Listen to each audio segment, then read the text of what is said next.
Encuentro 11. Terrorismo de Estado en la Argentina. 1.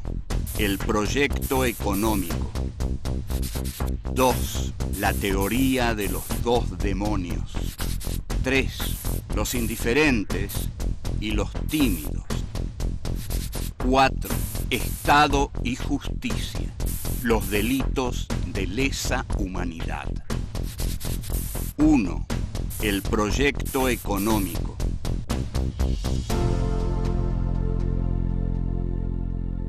Este es nuestro encuentro número 11 de Filosofía Aquí y Ahora, y el tema del encuentro número 11 es Terrorismo de Estado en la Argentina.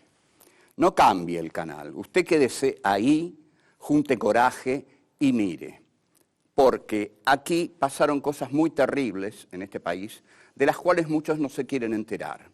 De modo que aquellos que no se quieran enterar, tienen que enterarse, porque sí, en el momento no pudieron hacer nada, bueno, quizás no pudieron hacer nada, pero no poder hacer nada y no querer enterarse es ya ser un cómplice, ¿me entienden? Un cómplice es muy feo.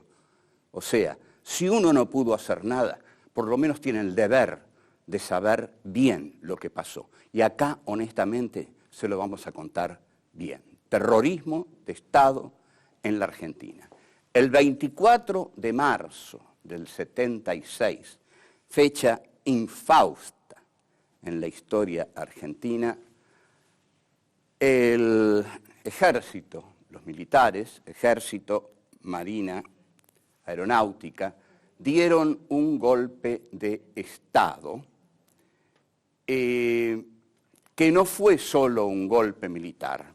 Todos sabían y todos decían que lo que venía nunca había ocurrido, y nunca había ocurrido porque nunca se había llegado a un grado tan extremo de represión, de crueldad y a una medida como la instauración de campos de concentración en la Argentina que nunca habían existido bajo ninguna dictadura.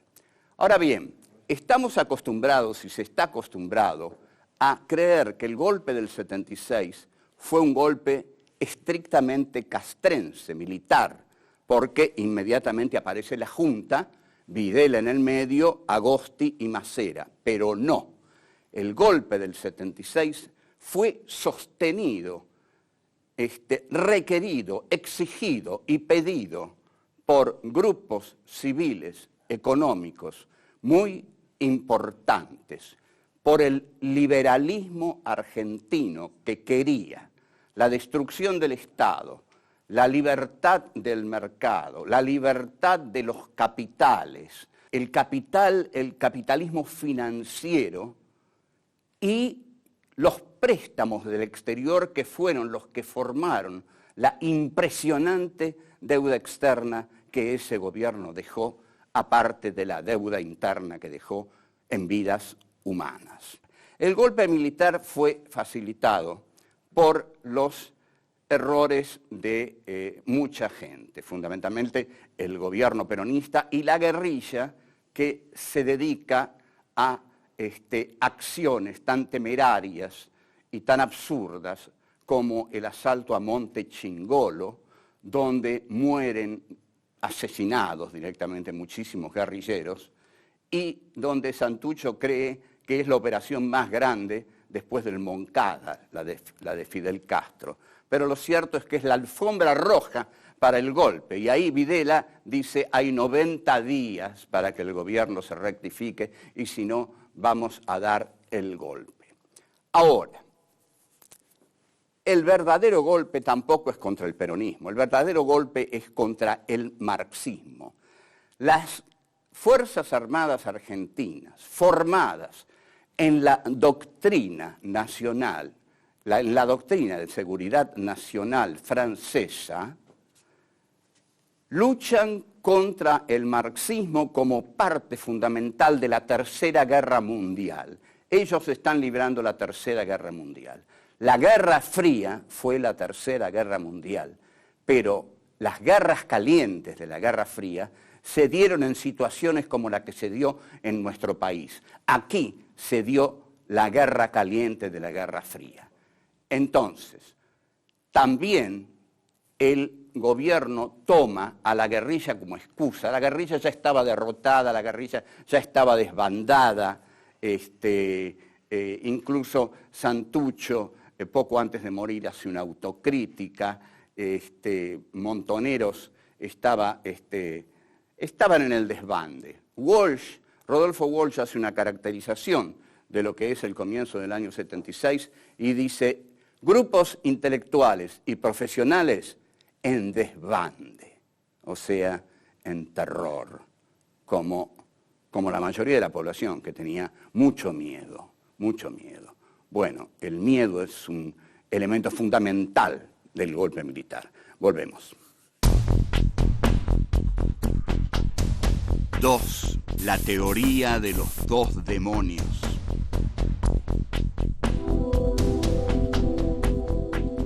La subversión estaba derrotada en 1976, de modo que fue una excusa. La lucha contra la guerrilla fue una excusa para imponer el plan económico y para liquidar a todos los sectores políticos del centro a la izquierda. Entonces, la excusa de la subversión constantemente sirve. Luchamos contra la subversión es terrible, etcétera, etcétera, pero sirve para instaurar en el país un sistema económico que favorece a las grandes empresas. Las pequeñas y medianas empresas se funden, porque todas las fábricas cierran las persianas, porque todas las enormes fábricas, los monopolios para los cuales se ha hecho este golpe y se han beneficiado con este golpe, se devoran a las pequeñas fábricas o las pequeñas fábricas se funden. El golpe también se hace para robar, porque Guillermo Walter Klein no necesita préstamos, pero los bancos norteamericanos le ofrecen préstamos y los toma a cualquier tasa y así se va formando la deuda externa. Ahora, con ese dinero se equipan los militares, se lo quedan los economistas, se compran conciencias, es un dinero corrupto. Ese dinero corrupto forma la deuda externa argentina, que es ilegal, y que es el señor Domingo Cavallo el que la estatiza, el que la hace formar parte del Estado. Domingo Cavallo, ¿no? Economista de Menem y de la Rúa.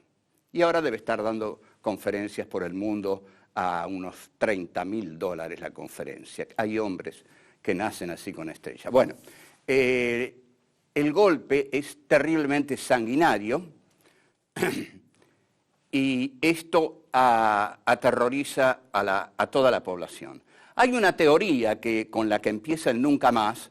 Una misma violencia agitó a la Argentina durante los años 70. Bueno, eso es un gran error que quizás el alfonsinismo concedió por ser demasiado temprano como para decir la verdad.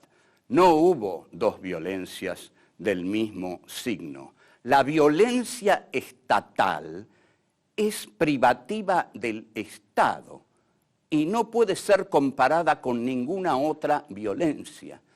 La otra violencia puede ser la violencia de grupos civiles, pero no, los grupos civiles no pertenecen al Estado. El Estado además tiene la obligación de hacer un uso legal de la violencia ligada a la justicia. Pero esto no se hizo así, se hizo una violencia clandestina basada en la desaparición de los cuerpos. Dos palabras sobre la desaparición de los cuerpos.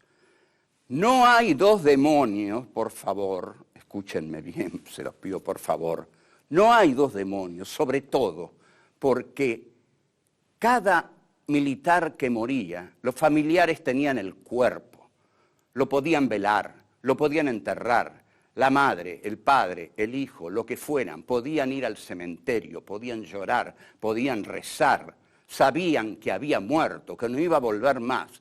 En cambio, la madre, el padre de un desaparecido vive una angustia terrible porque no tiene el cuerpo, no tiene cómo velarlo, no tiene cómo enterrarlo, no tiene dónde tenerlo, no tiene dónde llorarlo, no puede abrazarlo en el cajón, y sobre todo siempre está esperando que vuelva. Cada paso que oye a la noche cree que es su hijo que regrese. Esto aniquila por completo la teoría de los dos demonios, pero la aniquila por completo. Hay que pensarlo desde ahí. Unos tuvieron los cuerpos, otros no tuvieron los cuerpos. Se acabó. No hay dos demonios. Volvemos, quédese, tenga coraje, mire esto, usted tiene que verlo y seguimos. 3. Los indiferentes y los tímidos.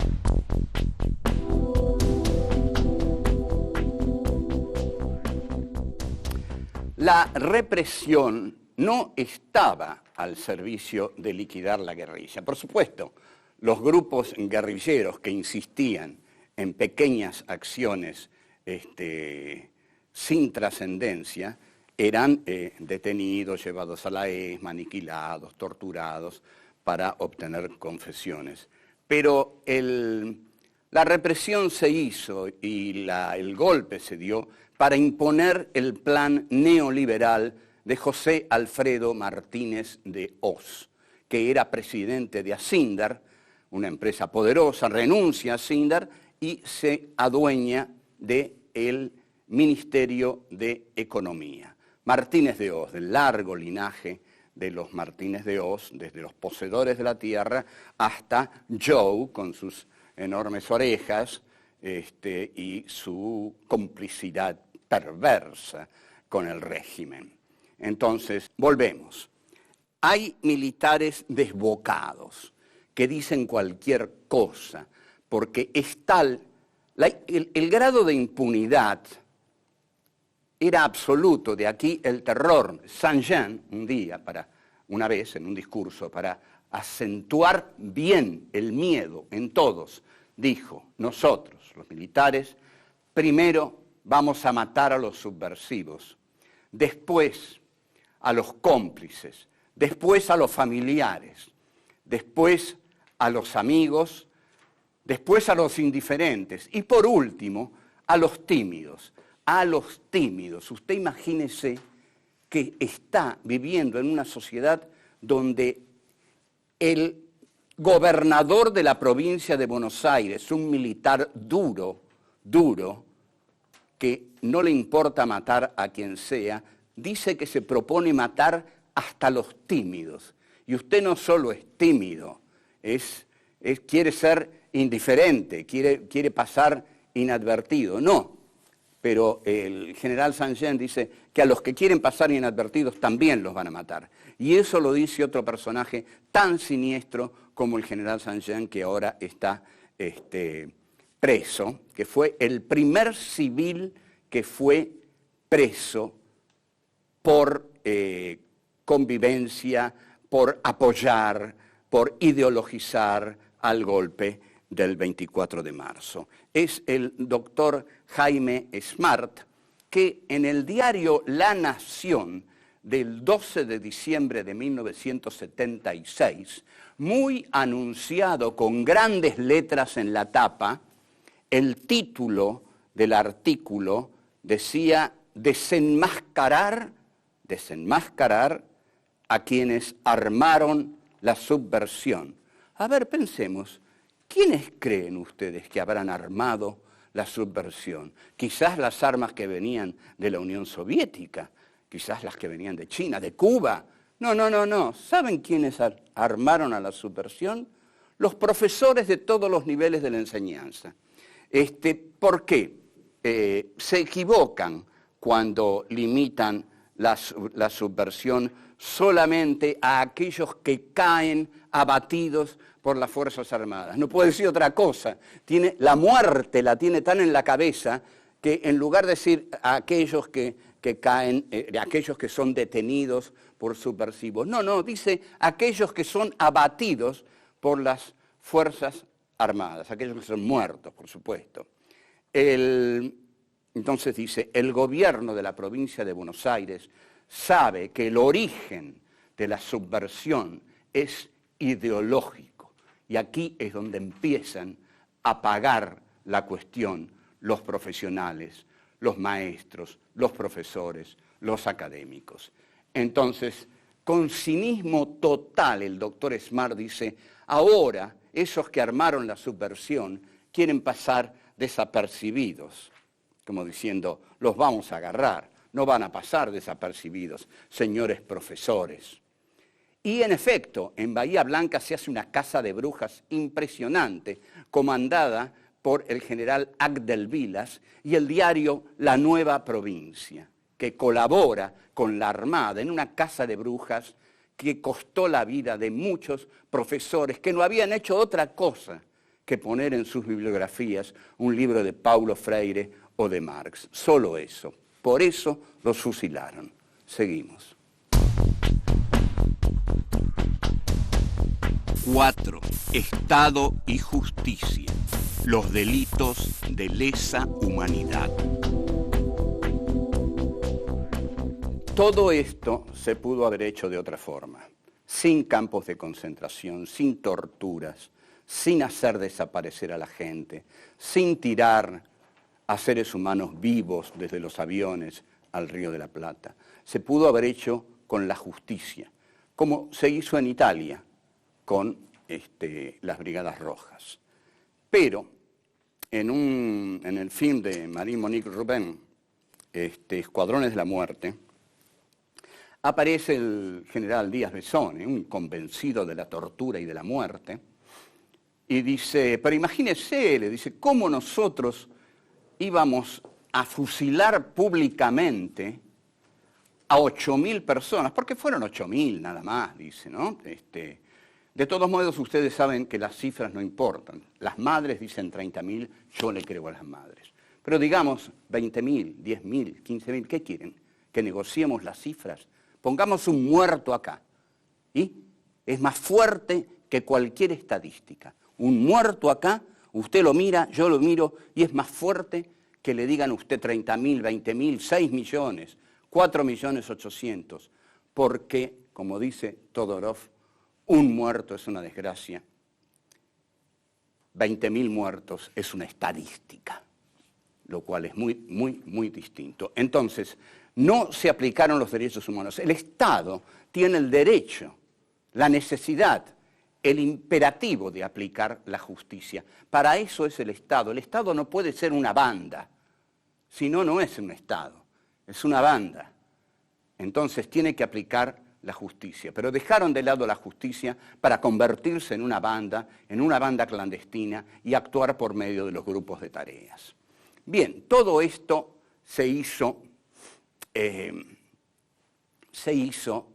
para lograr otro país, para terminar en última instancia definitivamente con el populismo estatal peronista, para terminar con el populismo estatal peronista e inaugurar una economía neoliberal de mercado aliada a los Estados Unidos y una economía que fuera alimentada por los créditos del exterior y que el Estado fuera cómplice de esta tarea económica. Rogelio García Lupo, que es un brillante periodista argentino, publicó en el diario Clarín, en el año 2001, El complot del doctor Perrió, la conspiración civil. Jaime Perrió, recuerda este nombre, Jaime Perrió fue un aventurero, pero además fue un hombre de mucho, mucho dinero y asesoró a los militares en cuestiones económicas. Perrió fue el puente entre militares y civiles. Era un civil rodeado de civiles y que tenía claramente una ideología de colaboración con el plan de las Fuerzas Armadas. Y muchos otros civiles colaboraron con el golpe. ¿Dónde están hoy?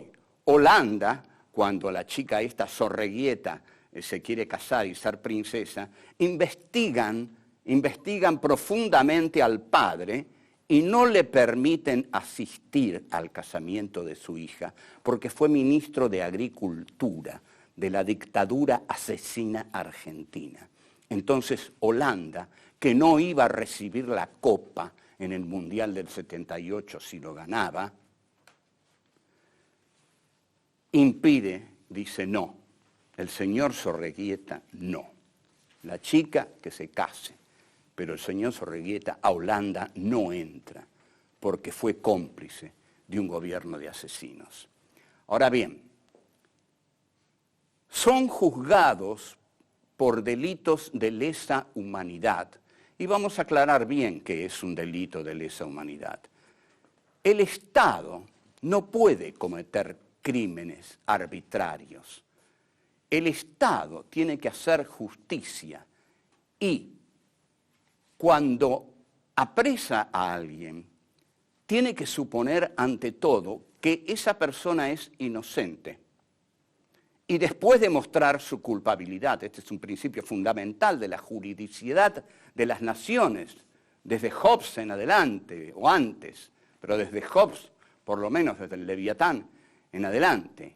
Hay que demostrar primero la culpabilidad y después se verá, pero todo detenido es inocente. Por eso, usted no se asombre si yo le digo que los 30.000 o los 20.000 o lo que sea, eran todos inocentes, porque ninguno fue juzgado, ¿está claro? Ninguno fue juzgado. Y en cuanto a los que se dice que murieron en enfrentamientos, hay muchas dudas acerca de esos enfrentamientos, porque muchísimos enfrentamientos fueron fraguados deliberadamente para pasar listas de muertos que ya habían sido fusilados en los campos de concentración. Entonces, los derechos humanos, ¿dónde están? Son las organizaciones de derechos humanos que defienden el primer punto de la Declaración de Derechos Humanos. Toda vida es valiosa e irreemplazable. Esta debe ser la primera verdad que debe anidar en el corazón de todos los hombres y que desgraciadamente no es así. Pero si fuera así, viviríamos en otra clase de mundo. El terrorismo de Estado, por el contrario, barre con los derechos humanos y jamás va a considerar que una vida es sagrada, sino que va a considerar que una vida no vale nada.